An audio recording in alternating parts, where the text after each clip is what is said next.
Digitalizazioa geroz eta presenteago dago gure gizartean, eta horrek gaur egungo gizakiak hainbat konpetentzia berri lantzeko beharra ekarri du, konpetentzia digitala horietako bat izanik. Eusko Jaurlaritzak 2022-2023 ikasturtea amaierarako ikastetxeko proiektu digitala diseinatzeko eskaera egin die Euskal Autonomia Erkidegoko ikastetxe guztiei. Hala eta guztiz ere, proiektu digitala diseinatzeko hainbat ikastetxek zailtasunak izango dituzte.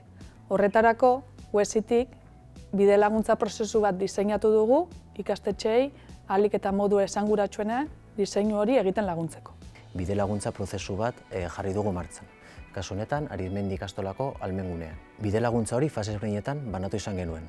Lehenengo fasean, zuzendaritza taldearekin elkartu ginen, selfia zertan datzan azaltzeko eta galderen egokitasuna aztertzeko helburuarekin.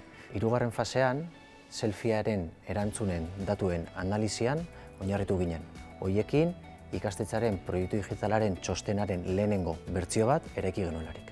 Behin informazio guzti horrekin, txostenaren gure bertsio definitiboa eman genien. Proiektu digitala osatzeko, beharrezko informazioaren lehenengo urratsak hor zituztelarik.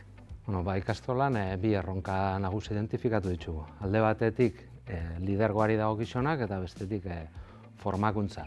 Ikusi duena da ikastola oso handia dela eta osotasunari erantzun behar dutzeuela, baina aldi berien bada egitasmo bakoitzaren berazitasunari erantzun beharra.